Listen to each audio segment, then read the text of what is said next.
Hello, everyone. Thank you for coming to our Groundback lunch today about understanding the human factors of safety. Here to present is Sonia Cazone. A couple housekeeping items for those of you that are joining us on WebEx. Could you please use the chat function to ask your questions, and I will share those with Sonia. And then we do record all of these sessions. So for those of you in the room, she'll repeat the questions so that they're on the recording and make it available to anyone that might not be here today. So with that, I will go ahead and turn it over to you and let you go from there. Thank you. Thank you. So good afternoon. First, I want to thank you for taking time out of your lunch schedule to join the Brown Bag Lunch. It's a great service for everybody. Before I get started, I'll tell you a little bit of a story. So this weekend, my husband and I decide we need to go to Walmart, which is very costly every time you go into it. So it's not my favorite thing to do. But so when I go to Walmart, I back out of my drive and I head south.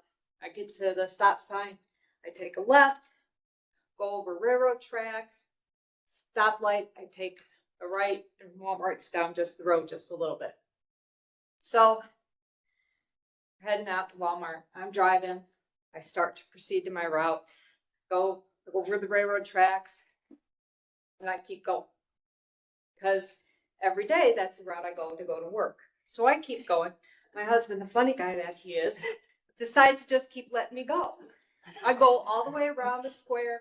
I'm heading out route 4, and he goes, "Hey, where are you going?" I go, "Oh, I'm going to work." He goes, "Well, it's Sunday. You don't have to go to work."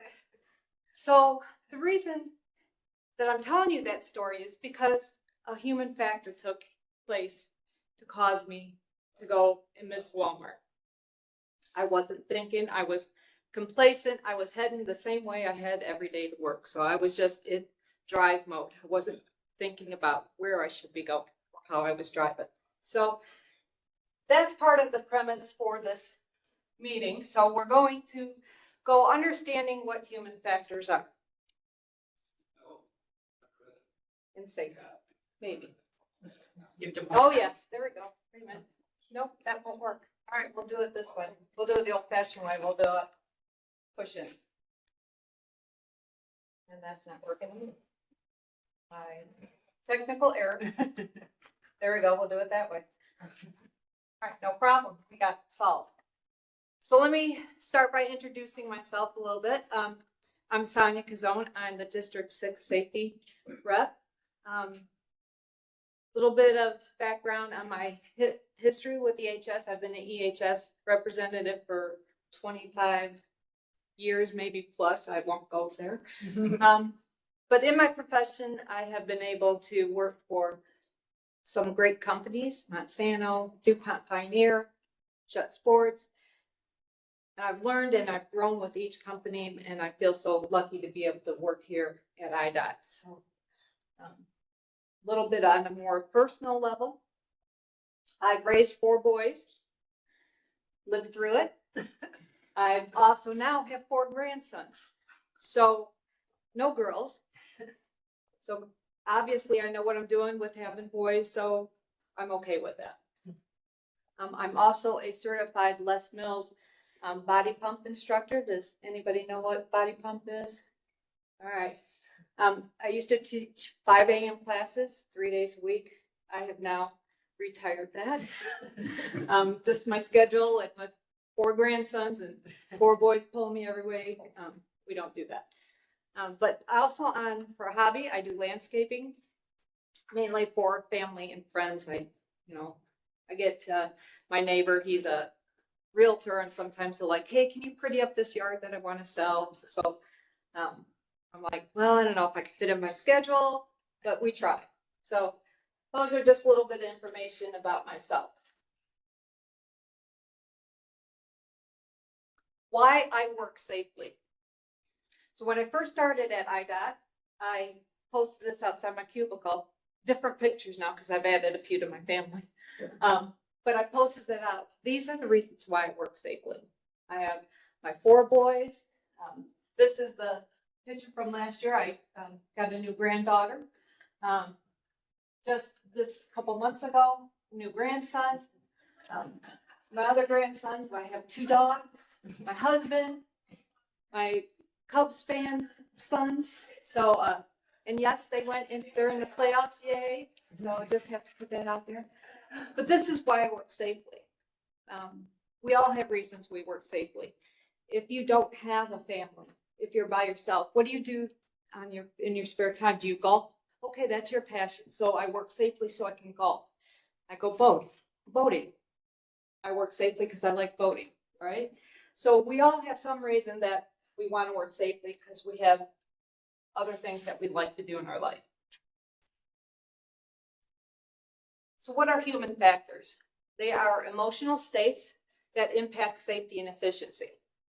So they are identified as rushing, frustration, fatigue, and complacency. And so the Dutch have a saying, it's called "call the beast by its name," right? So that is mainly, but now it's working, now the button's working. Sorry, again. It implies the importance of recognizing and addressing complexities, okay, and how we address those, and then how we manage them, effectively manage them. So that's what the meaning of that saying is, "call the beast by its name." If you ask environmental health and safety individuals, they're going to tell you that rushing is 95% of the reasoning why the answer to an incident. If you go do an investigation, say, well, you know, what were you feeling? What was your state of mind? Oh, I was rushing. I was trying to get my job done. I'm under pressure. We got timeline. We got to get things done. So rushing. So 95% of the time, they'll come up with the answer. It's rushing. But there's the other 3 that also can come into play. And sometimes, and not just one, it can be all 4 at the same time. All right. Okay. They're decision making and human behavior.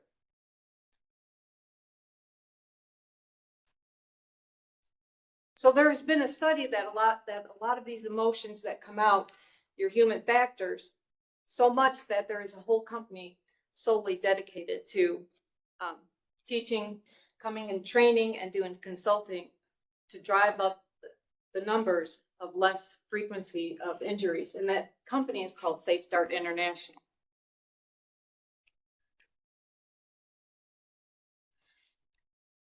So Safe Start premise is that if we have the rushing, frustration, fatigue, and complacency, it causes us to have our mind is not on the task, our eyes are not on the task. We put ourselves in the line of fire, and then there's more slip, trips, and falls. When you think about it, we have been injured a lot in our lifetime. And most of them were not caused by something else. They were mainly because of the state that we were in. How many here have ever broken a bone? Okay. Now, out of those that have broken a bone, how many were caused by athletics, by sports? Okay, so you can put your hand down. You can put your hand down. Okay. If you were, mine's up there too. And if it's alcohol induced, that doesn't count either. Okay. Just saying, because there was other factors going on there. So when you broke your bone, what took place? What happened? I had a cyst in the bottom of my leg, in the bone. Okay, well, that's a medical, I can't use that. So mine was, I'll use mine. I tripped and fell because I was running in a hurry and I broke my bone in my arm because I tripped and fell and you try to brace yourself.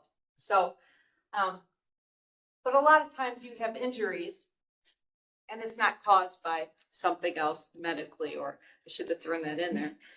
But what about if you stub your toe? Maybe you didn't have the light on. Maybe you were in a hurry or trying to fumble through things. So a lot of times the 4 human factors come into play. I'll tell you one of my big human factor story. Matthew and Greg have heard this one, and it is kind of funny now that I think about it, but it wasn't at the time. And the reason I say it's funny, because my husband plays into this part too. And he says, I'm never going to a work function because everybody would be like, oh, you're the husband. So my husband does not work on Mondays. He has Mondays off. So Sunday is our day that we spend together. And he has one job that I ask of him every Sunday, and that's to take the trash to the corner. So we have one of these big dumpsters. I ask him to take the trash to the corner. One Monday, I have to do a presentation, so I'm dressed up a little bit nicer than normal. I got high heels on.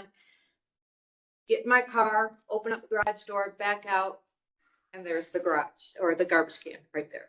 He did not do his one job. So I get out. Now, mind you, it's raining as well. So that didn't help any. So I get out and I go and I push it up. So my driveway is concrete, and then there's a little bit of gravel, and then there's the road. So it's raining. I'm pushing it out, dressed, high heels, right? So I push it out and I get to the end of the concrete and there's a puddle there. Well, I really got to go on the other side of the puddle with the garbage can. So I'm like, I don't want to step in it. I don't want to get my shoes wet. So I lean and I push it a little too far. When I push it, it starts to gonna tip. Well, now I don't have time to pick up garbage, right? So I'm trying to fight it to manage it so it don't tip. And when I'm doing that, I hear a pop and a pain. I pulled my hamstring. So needless to say, my husband's one job put me in pain that he didn't do. So if we look at that and we look at what state of mind I was I rushing? Yes, I had to go to work, right? Was I frustrated? Oh, you bet.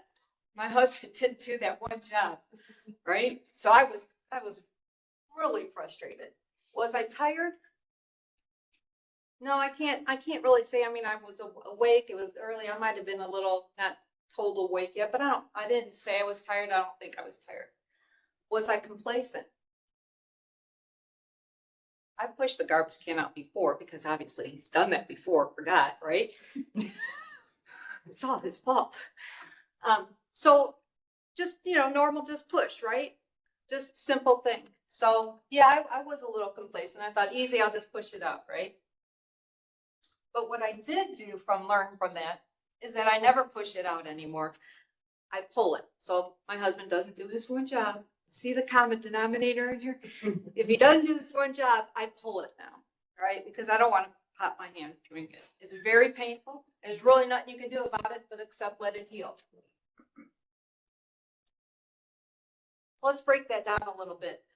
Rushing. So what state is that? So you're going too fast, faster than you normally would, doing too many things at one time. I always think of how did we get into this constant state of rushing? 12,000 years ago, they went from hunters and gatherers to farming. All right. Research states that hunters and gatherers only really took 15, 20 hours a week and they were done. Right. 21st century, we work way more than that trying to get things done, and always most of the time in a rush state. Multitasking, that can be rushing. Comparative to popular demand that women say, oh, I can multitask and get a lot of things done, right? We're good at it, right? Men are good at it as well too. Some not, but you think that you can multitask, but your brain cannot fully focus when you multitask. You can't do two things at once and give 100% to both things. And this really baffled me that studies show multitasking makes us less efficient and reduces our intelligence by 17%. Wow, mind blowing, right? That's like finding out that the 5-second rule really doesn't count. So we all go by that 5-second rule. All right, that's mind blowing. Fatigue, right? Physically or mentally exhausted, being too tired physically or mentally to do your task safely. Example, nodding off at the wheel. The National Highway Traffic Safety Administration said in 2023, there were 633 deaths documented that was caused by people nodding off. Pouring coffee on your milk instead of, on your cereal instead of milk, right? Or pouring the milk into your coffee and not having coffee in it. Too tired, you're fatigued. Frustration. How about being frustrated and you're driving home from work and you got that tailgater on your back, so you just go a little bit slower and then get a little bit closer and you're all upset? That doesn't make for a good combination, right? We don't want any road rage. So when you're feeling annoyed or upset about something, throwing that remote at the TV because the individuals that were against the Cubs didn't win and the Cubs won, so they threw the remote at them, right? So they were frustrated. So we have to recognize our feelings and address them. And complacency. The first step to an accident involves false belief that experience makes you invulnerable. Read that again. The first step to an accident involves a false belief that experience makes you invulnerable. So there's many types of complacency. One that we see a lot of maybe is that not wearing your PPE. You're like, I'm doing a quick 2-minute job. I don't need that. Or having the mindset, well, that's the way my dad did it, and that's the way his dad did it, and that's the way they taught me to do it, so I'm doing it that way, right? Taking shortcuts. Well, I'll just skip that part because, putting things together, well, I don't need that bolt, right? Taking a shortcut.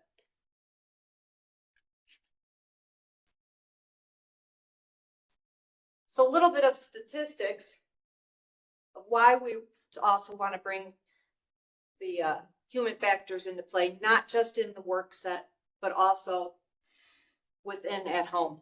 Because if you look at these statistics, #1 preventable injuries in 2023, over half of them were caused at home, were done at home. Small amount motor vehicle, some in public, smallest amount were done at work. Preventable deaths, the same thing. And I'm going to get out of this slideshow and show you a little video.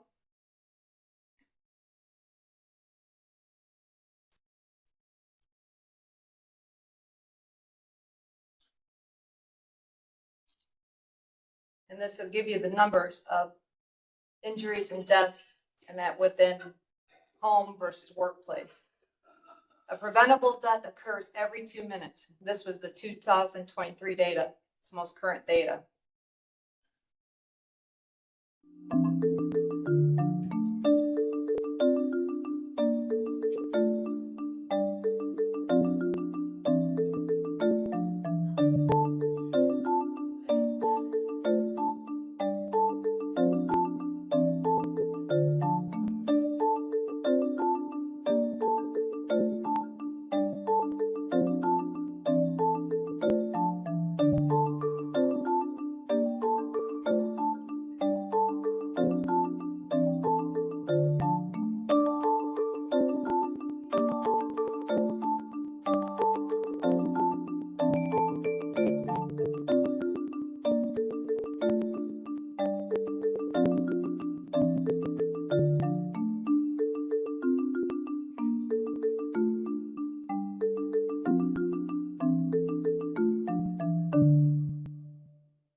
It's kind of staggering to think that a lot of them, that the majority of them are from home.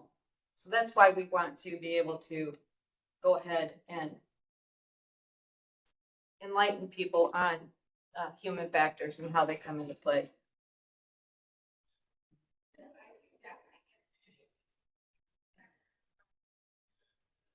Now, I talk about human factors and I've talked about rushing, fatigue, complacency, but that's not to take away the general safety things that we still need engineering. We still need administrative controls. We still need to make employees wear PPE. we need to wear them at home. It doesn't take away just the normal way we think about safety. This is an additional way to think about safety, right? We want to make everything safe, so we want to make sure the equipment's safe. We want to make sure that we have standard operating procedures in place so that people know, because they've been through it. We've already eliminated, somebody might have gotten hurt doing this, so okay, we need to do it a different way. We don't want to take the generality out of that. We want to just make sure we add it in addition to it. It's about keeping hazards in your mind at work and at home as well too, right? So we want to teach people how safety habits and how their mindset goes with that. So off the job injury rates are significantly higher than on the job. And you saw with the video that what the numbers were, and they're staggering.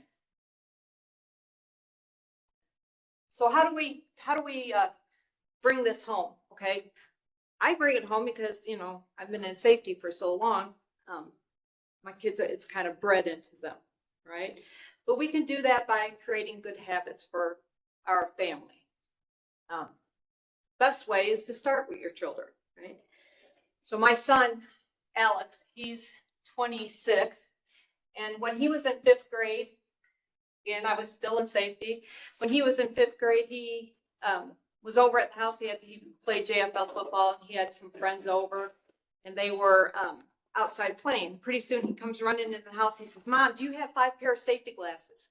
And I'm like, I always keep one in the junk drawer. I had one in my briefcase. I had one in my purse, and my husband had some in his toolbox. I said, "Yeah, I'll get you some." So I gathered 5 of them up, and he came and grabbed them from me, and he ran outside. And I was in the kitchen cutting up vegetables or cooking whatever. And I thought to myself, yeah, I should go check on, see why he needs these safety glasses, right? So I go outside, and there they are playing with sticks. And he goes to me, "I almost poked Connor's eye out." Now, Connor is his best friend. It was in his wedding as well, too. So it's kind of important he didn't poke his eye out.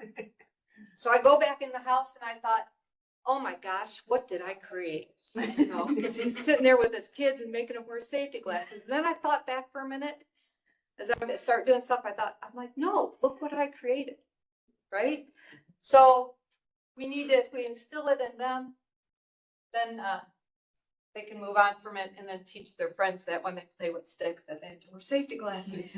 Sure, that was a good topic of conversations on each parent's supper table that night, right? So you'll never change your life until you change something you do daily. The secret of your success is found in your daily routine. And John C. Maxwell had said that. So habits, you have to have discipline for that. And you have to have commitment to create a habit. But they also say if you do something for 18 days straight, then it becomes a habit. So whenever I wanted to create a habit, let's say maybe eating healthy, I do a little check mark. Okay, today I ate, you know, and by about the 18th day, and I'm like, okay, well, I'm not tired of the salad. I'm okay, right? So we can teach ourselves to create habits. Perfect example of a habit that everybody does, and they learned at a very early age, was tying the shoe. When you learn to tie your shoe, they said, okay, grab the bunny ear, loop it around, go through the hole, right? And when you learned, you might have said it yourself, repeated it out loud until you learned, and then you did it. You're like, oh, I did it, Mom. Then I wore shoes yesterday that required me tying them. I didn't say, I need the bunny ear, I need the loop and do that. I didn't talk myself through it. It's a habit, all right? So we do that. Same way with trying to focus on having the right mindset so that when we're doing our tasks, so that we don't have injuries.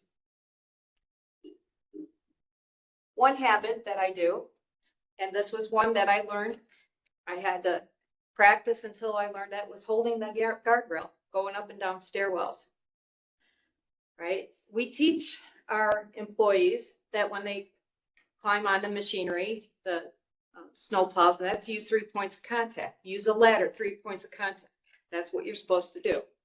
But we never really always tell them, well, use that handrail, that's your 3 points of contact because you're going up and down stairs, just like up and down the ladder. I taught myself to do this and I do it. We walk, the girls on the 4th floor would walking, we go up down the stairs trying to get our steps in. And some of them weren't holding the handrail. I'm like, hold the handrail. I was telling them, I'm like, it has never saved me from falling down the stairs because I've never had that problem. I have a problem going up the stairs.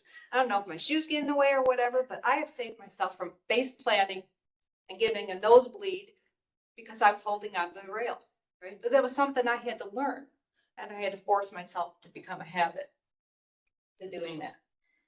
It would not be good if I had to come to Matthew and say, hey, I need to write up a report because I have a bloody nose because I've been the stairway. I'm supposed to be holding the handle, right? So, yeah, we all have to have habits. But what about those unexpected events? What about those things that, like, near misses? Something that could have happened. They were close calls, but they didn't happen. They were incidents. You were just lucky that day, right? It's not that it was wrong or you weren't in the right mindset. You were just lucky enough that it wasn't your day to get hurt, right? So we have to think about those too. So again, it's a 24/7. It's not just a while I'm working or while I'm doing a task. It's 24/7. I have an unexpected work event. So when I worked for Monsanto, I was a greenhouse biologist. And so that meant I grew corn and cotton in the greenhouse. And then I also had a field plot that I would have to get. What I did is I did cross pollinations. I got embryos, sent them so that over to St. Louis so they could do the gene of interest. But along with doing that, I had to get samples of the corn because they wanted to make sure the gene of interest that they needed was in that corn. So multiple times I'd go in and I'd take little hole punches of the leaves. I'd have to put them in little vials, number them, because this is really funny, each corn plant had their own little serial number. So you'd have to do serial number and you'd have to match it and everything because they needed to know what plot it came out of. Took my samples, something I've done all along. But we had a courier that would come, my location was in Jerseyville, Illinois. So but they had to get to St. Louis, right? So we'd have to have a courier come because they only wanted a certain time frame. I couldn't do it overnight. This had to be viable tissue. So what I did, had a courier. I was running a little bit behind, not managing my time very wisely. Courier was going to be here shortly, so I had to get all this done. So I'm taking the samples. I got my little vials. I'm putting them in the vials, everything. I had to put them in liquid nitrogen, so that the courier could take them in liquid nitrogen. So I had somebody help me out. I asked them to get me my PPE because I had to have my safety goggles on, my apron, and my gloves. So they got it all ready for me. Gloves were same color as what I usually put on, what I've always done. So I'm hurrying up trying to get the couriers here now, and I have to get it ready for them. Put on the gloves, and I go to put it in liquid nitrogen, and I feel something very cold. I pull my hand out really quick. I didn't put them in very long. I mean, I just tipped, and I look at it, I have the wrong gloves. So again, I was rushing. I was complacent. I was just assuming this is what I always do, same color gloves. Relied on it. They were not. So if I had taken a little bit longer, if I'd watched what I've done, maybe set up my own sub, I could have prevented it. Was a near miss. I didn't get hurt, didn't have no burns or anything. I was luckily pull my hands out quick enough. I didn't put them in all the way, but that was an unexpected event. I thought everything was all planned out really well. But again, human factor took place. Statistically, if we have an unexpected event, 85 to 98% of that is all within yourself. It's you doing that. The person, your own actions cause that injury or incident. 1 to 5% is caused by the equipment, because equipment is usually checked. It's preventative maintenance. So it's not usually the equipment that's going to break down. Other people, I could say with my incident, the other person grabbed the wrong gloves, but I should have known better, right? I should have been watching. I shouldn't have been in a hurry. And then again, 85 to 95% of that is your own actions contribute to that. So with these statistics, if 85 to 95% is self, shouldn't we focus on ourselves to make sure that we have the right mindset, that we're not rushing, that we're not complacent, that we're not frustrated? We should have all those in place before, and we should focus on that. So I'm going to wrap up. So as long as there are people in the workplace, their performance will be affected by human factors. Whether we want to or not, we could be heading to work, everything is good, get to work, you get that phone call back from your husband, hey, you know, you left your computer here. Oh, that just ruined the whole day. Trust me, it happened to me. Right? Luckily, I was able to hook up onto a shared computer to do my work because I live an hour away. That would not have been a good day, right? So I was able to correct that. But see, it's a human factor. And I can't tell you where my mindset was that day when I forgot my computer on the back. Really tell you that my dogs were trying to get out the door and I was trying to stop them. So, you know, truth comes out, right? Most accidental injuries and close calls originate in the self area, not by other people or not by malfunctioning equipment. And then working to improve our safety skills can help prevent many accidental injuries or close calls. So with that brings me to questions. Does anybody have any questions? No? All right. Well, I hope everybody enjoyed their lunch. All right, thank you. Thank you.